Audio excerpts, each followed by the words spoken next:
Assalamualaikum warahmatullahi wabarakatuh. Di sini kami dari kelompok 5 akan mempresentasikan hasil analisis laporan keuangan PT Sariguna Prima Tirta tahun 2020 hingga 2022. Sebelumnya, izinkan kami memperkenalkan anggota kelompok kami yang terdiri dari Rohani Risnaulina Baban, Saidati Rahmatut Salitsa, Farhan Audrey Gionadi, Mika Valentino, dan Miranda Sitorus.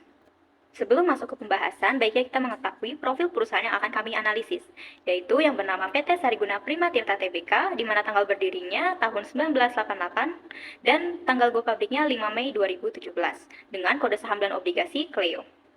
Baiklah, langsung saja kita masuk ke overview kinerja keuangan komparatif 2020 hingga 2022.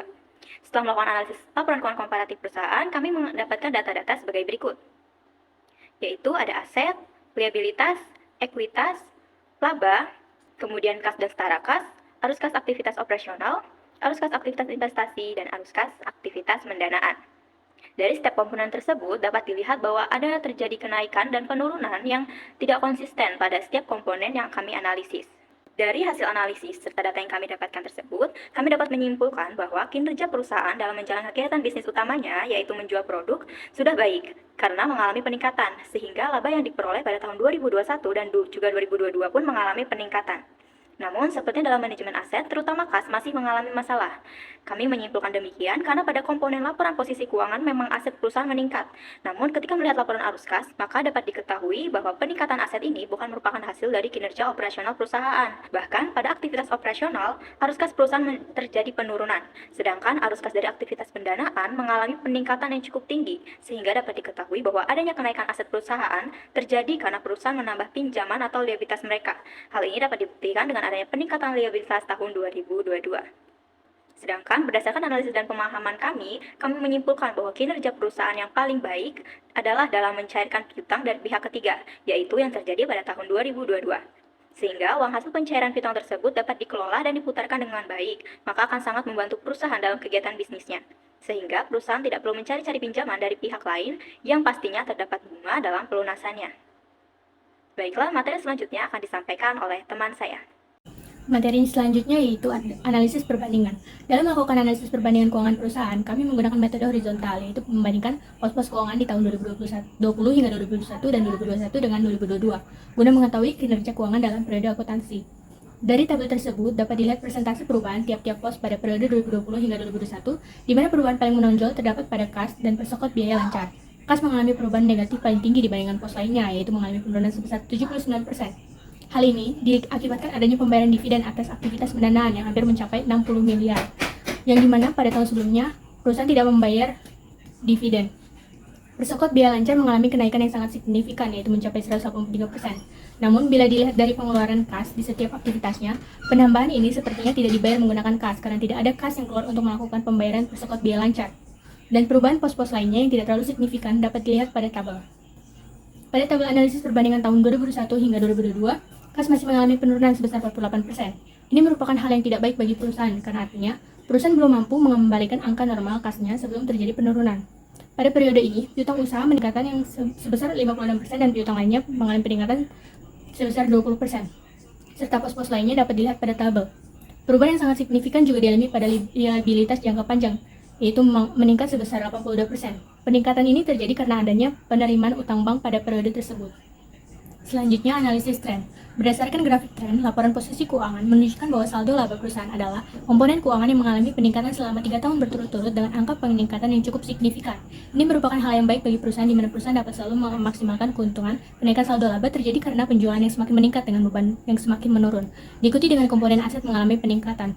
Untuk liabilitas baik jangka pendek maupun jangka panjang mengalami penurunan dari tahun dasar. Namun pada tahun 2022, jumlah liabilitas kembali meningkat, yang mana artinya perusahaan kembali melakukan pinjaman dari pihak-pihak yang ada.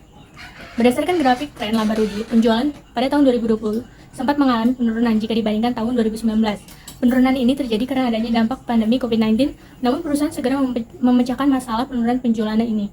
Terbukti dengan adanya peningkatan penjualan pada tahun 2021 hingga 2022. Untuk harga pokok penjualan terjadi peningkatan dan penurunan mengikuti penjualan yang terjadi. Pada tahun 2019 dan 2020, perusahaan memiliki beban pajak, namun pada tahun 2021 dan 2022, perusahaan justru mendapatkan penghasilan pajak yang angkanya melebihi angka beban pajak. Perhitungan yang telah kelompok kami lakukan, yaitu terhadap laporan posisi keuangan yang pertama, struktur permodalan telah terlihat pada proporsi liabilitas yang terjadi di tahun 2019 sampai 2022 telah mengalami fluktuasi, sehingga semakin kecil resiko yang akan dihadapi perusahaan.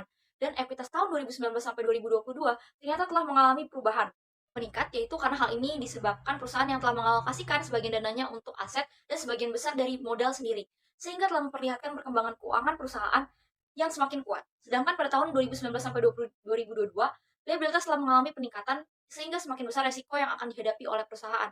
Dan pada proporsi ekuitas pada tahun 2019 sampai 2022 telah mengalami peningkatan, yang berarti perusahaan mengalokasikan dana untuk aset, sebagian besar itu berasal dari utang, sehingga memperlihatkan kondisi keuangan perusahaan yang akan kurang baik dan dapat menimbulkan beban baru bagi perusahaan, serta rendahnya margin of safety bagi kreditur.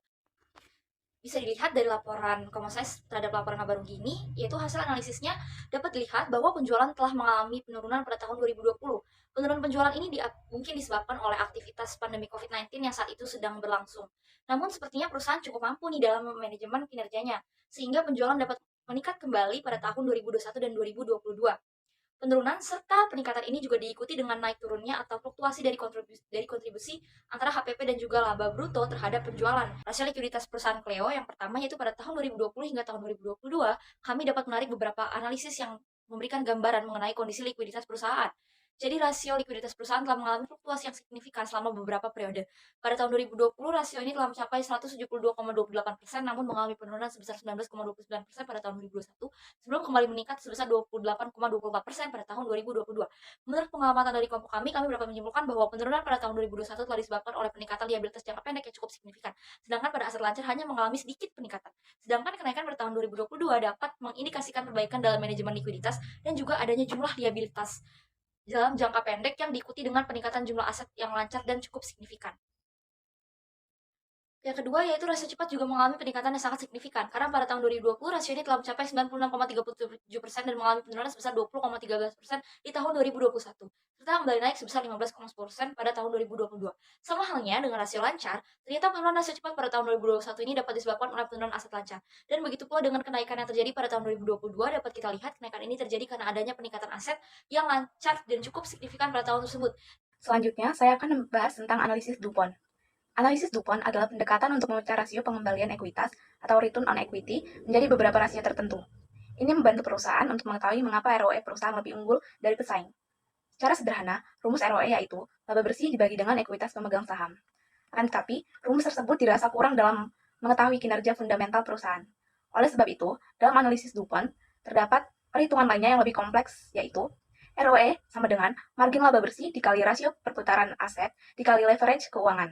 Dapat kita lihat pada tabel berikut, terdapat perhitungan ROE, di mana rumus ROE margin laba bersih dikali rasio perputaran aset dikali leverage keuangan, sehingga pada tahun 2020 menghasilkan 2,08%, 2021 menghasilkan 2,98%, dan pada tahun 2022 menghasilkan 2,40%. Berdasarkan tabel tersebut, dapat kita simpulkan bahwa penurunan yang terjadi pada tahun 2022 ini masih normal mengingat bahwa pada 2 tahun sebelumnya ROE perusahaan hanya 2,08. Sedangkan pada tahun 2022, tahun di mana terjadinya penurunan masih berada di angka 2,40. Selanjutnya yaitu analisis break-even. Analisis BEP adalah suatu teknik analisis untuk mempelajari hubungan antara volume penjualan dan profitabilitas. Laba bersih akan diperoleh bila volume penjualan melebihi biaya yang dikeluarkan, sedangkan perusahaan akan menderita kerugian apabila penjualan hanya cukup untuk menutup sebagian biaya yang dikeluarkan. Dapat dikatakan bahwa di bawah titik impas. Analisis BEP juga sangat membantu manajemen dalam perencanaan dan pengambilan keputusan. Rumus BEP per unit yaitu biaya tetap dibagi dengan harga jual per unit dikurang dengan biaya variabel per unit. Lalu, rumus BEP dalam satuan mata uang yaitu BEP per unit dikali harga jual per unit. Dapat kita lihat pada tabel hasil analisis BEP per unit berikut ini. Pada tahun 2020, BEP per unit menghasilkan yaitu sebesar 48,267,617. Pada tahun 2021, BEP per unit menghasilkan jumlah sebesar 45,652,374. Lalu, pada tahun 2022, BEP per unit menghasilkan sebesar 53,956,008. Selanjutnya, dapat kita lihat tabel hasil analisis BEP dalam rupiah. Pada tahun 2020, BEP dalam rupiah menghasilkan sejumlah 420,237,705,770. Pada tahun 2021, BEP dalam rupiah menghasilkan 402,197,414,940. Lalu pada tahun 2022, BEP dalam rupiah menghasilkan 475 miliar, 352,430,480. Berdasarkan analisis tersebut, dapat disimpulkan bahwa manajemen keuangan perusahaan Cleo perlu menetapkan strategi yang tepat untuk pengelolaan biaya agar lebih efisien untuk memperoleh laba yang maksimal. Oke, saat ini kita masuk ke dalam pembahasan analisis arus kas milik PT Sariguna Primatirta Tbk. Seperti yang telah tertampilkan di layar, terdapat tabel arus kas bersih dan arus kas bebas pada 3 tahun terakhir, yakni 2020 hingga 2022. Selama melakukan analisis ini, kami telah melihat bagaimana PT Sariguna Primatirta Tbk telah benar dalam menyusun setiap aspek pada laporan arus kasnya, mulai dari arus kas dari aktivitas operasi, investasi, dan pendanaan, yang kemudian jumlahnya sesuai dengan nilai kas bersih pada tabel di samping. Berdasarkan analisis kami, dari sini analisis arus kas bersih Cleo atau PT Sariguna Primatirta Tbk selama 3 tahun terakhir mencerminkan fluktuasi yang signifikan. Pada tahun 2022, terjadi penurunan arus kas bersih sebesar 2 miliar, mengikuti penurunan yang lebih besar tahun sebelumnya yang sebesar 18 miliar. Sebaliknya pada tahun 2020, menunjukkan kenaikan sebesar 16 miliar. Meskipun pendapatan kas dari aktivitas operasional ini tumbuh, penurunan keseluruhan arus kas bersih dapat menandakan tantangan finansial atau dampak dari keputusan investasi yang signifikan. Peningkatan pengeluaran kas, khususnya dalam aktivitas investasi, menjadi penyebab utama penurunan. Walaupun penerimaan dan aktivitas operasional meningkat, aktivitas pendanaan yang menunjukkan sumber dana dari pinjaman bank juga diimbangi oleh pembayaran dividen yang tinggi, menekankan perlunya manajemen yang hati-hati terhadap struktur modal. Dengan demikian, meskipun arus kas bersih menurun, dapat diartikan bahwa Cleo menghadapi tantangan dalam manajemen keuangan dan keputusan investasi. Di sini kami dapat menilai evaluasi lebih lanjut terhadap efisiensi operasional, manajemen utang, dan kebijakan pembayaran dividen akan menjadi langkah bijak untuk memastikan kesehatan finansial perusahaan dan mengatasi resiko masa mendatang. Beralih kepada analisis dalam sisi arus kas bebas. Arus kas bebas dapat mencerminkan sejauh mana perusahaan memanfaatkan atau mengalokasikan kasnya. Dari tabel arus kas bebas di samping, milik PT Sariguna Primatirta Tbk, pada tahun 2021 terjadi peningkatan arus kas bebas dengan pemasukan kas sebesar 132 miliar. Ini menunjukkan bahwa Cleo berhasil menghasilkan lebih banyak kas daripada yang dibutuhkan untuk mengelola asetnya, terbukti dengan kenaikan penerimaan kas dari aktivitas operasional. Namun, pada tahun 2022, arus kas keluar sebesar 125 miliar. Penurunan ini disebabkan oleh peningkatan pengeluaran Cleo dalam memperoleh aset tetap untuk meningkatkan kinerja produksi perusahaan. Keseluruhan fluktuasi arus kas bebas Cleo selama 3 tahun menunjukkan pentingnya manajemen keuangan dalam mempertimbangkan pengeluaran atau efisiensi biaya operasional dan investasi. Tantangan ekonomi global seperti geopolitik juga menjadi faktor penghambat bagi perusahaan dalam mendapatkan pemasukan kas dari operasional. Oleh karena itu, kami menyimpulkan bahwa perusahaan perlu meningkatkan penyusunan dan perencanaan keuangan untuk menghindari potensi penurunan arus kas bebas di masa depan. Beralih ke dalam modal kerja, seperti yang kita ketahui, analisis modal kerja merupakan tahap penilaian dan penafsiran elemen-elemen modal kerja dalam suatu entitas bisnis. Modal kerja mengindikasikan perbedaan antara aset lancar dan juga kewajiban lancar. Jika kita melihat tabel di samping, kami dapat menyimpulkan beberapa hal, seperti pada tahun 2021, modal kerja perusahaan mengalami penurunan sekitar 8 miliar. Penurunan ini disebabkan oleh turunnya modal pemilik yang mengakibatkan penggunaan modal kerja melebihi pendapatan. Terjadi juga penurunan liabilitas jangka panjang karena pembayaran dan jatuh tempo dalam waktu dekat. Pembelian aset juga menambah penggunaan modal kerja. Keadaan ini mencerminkan ketidakstabilan perusahaan pada tahun tersebut, menunjukkan kesulitan dalam manajemen modal kerja. Pada tahun 2022, perusahaan nampaknya berhasil mengatasi sebagian masalah yang ditandakan dengan modal kerja yang mengalami kenaikan sekitar 72,8 miliar. Meskipun masih ada penurunan pada modal pemilik yang tidak signifikan. Kenaikan ini terjadi karena peningkatan laba dan liabilitas jangka panjang. Perusahaan juga mendapatkan pinjaman bank sebesar 250 miliar, walaupun pinjaman ini dikategorikan sebagai liabilitas jangka pendek. Meskipun demikian, perusahaan tetap belum efisien dalam manajemen modal kerjanya. Terlihat dari pembelian aset sebesar 244 miliar yang melebihi laba pada tahun tersebut. Kemungkinan penggunaan dana pinjaman dalam pembelian aset dapat meningkatkan kewajiban perusahaan. Oleh karena itu, perusahaan perlu terus berupaya memperbaiki manajemen modal kerjanya untuk mencapai stabilitas keuangan yang lebih baik di masa depan. Setelah kami melakukan analisis terhadap laporan keuangan PT Sariguna Primatirta, maka kami akan melakukan analisis komparasi terhadap perusahaan kelompok 8, yaitu PT Mayora Indah Tbk, di mana kedua perusahaan ini memiliki satu jenis sektor, yaitu sektor konsumsi. Dari hasil analisis, kami dapat menyajikan perbandingan-perbandingan yang ada pada kedua perusahaan tersebut. Yang pertama, tren perusahaan, di mana PT Sariguna memiliki tren perusahaan yang baik, begitu juga dengan PT Mayora. Yang kedua, arus kas perusahaan. PT Sariguna memiliki arus kas perusahaan yang kurang baik dibandingkan PT Mayora. Yang ketiga, rasio likuiditas PT Sariguna juga memiliki kualitas yang kurang baik dibandingkan PT Mayora. Yang keempat, rasio solvabilitas PT Sariguna juga memiliki kualitas yang kurang baik dibandingkan PT Mayora. Yang kelima, rasio profitabilitas, di mana PT Sariguna lagi-lagi memiliki rasio profitabilitas yang kurang baik, dan ini sama halnya dengan PT Mayora. Yang keenam, analisis DuPont. Analisis DuPont PT Sariguna juga memiliki kualitas yang kurang baik dibandingkan PT Mayora yang terbilang baik. Yang ketujuh, perubahan modal kerja. Perubahan modal kerja PT Sariguna ternyata memiliki perubahan yang lebih baik dibandingkan PT Mayora. Yang kedelapan, manajemen aset. Manajemen aset Sariguna terlihat kurang baik dibandingkan PT Mayora. Yang kesembilan, manajemen liabilitas. Seperti yang sudah kami jelaskan sebelumnya, manajemen liabilitas PT Sariguna memiliki manajemen yang cukup baik, dan ini sama halnya dengan PT Mayora. Yang ke-10, manajemen ekuitas yang juga memiliki kualitas yang cukup baik dan itu juga sama dengan PT Mayora. Dan yang terakhir, perputaran piutang. Perputaran piutang PT Sariguna ternyata memiliki kualitas yang lebih baik dibandingkan PT Mayora. Sehingga dengan hasil analisis perbandingan komparasi antara laporan keuangan PT Sariguna dan PT Mayora, kami dapat menyimpulkan bahwa PT Mayora memiliki kinerja keuangan yang lebih baik dibandingkan PT Sariguna. Hal ini dibuktikan dengan aspek-aspek perbandingan yang mana nilai aspek PT Sariguna dan PT Mayora masing-masing adalah 5 dan 8. Baik, sebagai tilikan dari analisis yang telah kami lakukan, dari analisis laporan keuangan kedua perusahaan dan perbandingan hasilnya, kami memperoleh wawasan baru dalam menilai kinerja perusahaan. Sebelumnya kami hanya menilai kinerja berdasarkan peningkatan penjualan atau laba yang tinggi. Namun melalui analisis ini kami menyadari bahwa penjualan dan laba hanyalah sebagian kecil dari keseluruhan kinerja perusahaan. Kami juga berhasil mengamati perjalanan bisnis perusahaan besar dari laporan keuangannya, terutama tahun 2020 hingga 2022, dan menyusun analisis dari berbagai aspek, termasuk perbandingan, tren, arus kas, rasio, hingga perubahan modal kerja. Melalui kegiatan ini kami merasa puas dapat menyelesaikan analisis dan menyajikannya dalam presentasi hari ini. Untuk jangka panjang, analisis ini dapat meningkatkan wawasan kami dalam mengambil keputusan investasi di masa depan.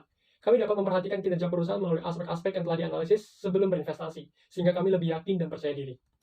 Meskipun menyadari adanya potensi kekurangan atau risiko kesalahan dalam perhitungan dan penyajian, kami dengan penuh tanggung jawab berusaha melakukan analisis dan perbandingan antara kedua perusahaan. Manfaat dari hasil kerja ini tidak hanya kami yang dapatkan, tetapi juga diharapkan dapat bermanfaat bagi rekan-rekan sekalian dan pihak lain yang membutuhkan informasi dari Project Based Learning ini. Dan tentunya kami sangat menghargai saran dan masukan dari rekan sekalian, serta pengguna lainnya untuk meningkatkan kualitas pekerjaan kami di masa mendatang. Baik, dalam penutupan presentasi ini, kita telah menjelajahi secara mendalam analisis laporan keuangan PT Sariguna Primatirta Tbk untuk periode tahun 2020 hingga 2022. Melalui perjalanan kita telah menggali wawasan baru mengenai kinerja keuangan perusahaan dan mendapatkan pemahaman yang lebih mendalam tentang faktor-faktor yang mempengaruhi pertumbuhannya. Sebagai penutup, mari kita ingat bahwa analisis ini bukanlah akhir dari perjalanan, melainkan awal dari pemahaman yang lebih dalam. Kami mengundang setiap partisipan untuk dapat memberikan saran atau masukan, dan tidak lupa kami mengucapkan terima kasih atas perhatian dan kontribusi semua pihak. Sampai jumpa.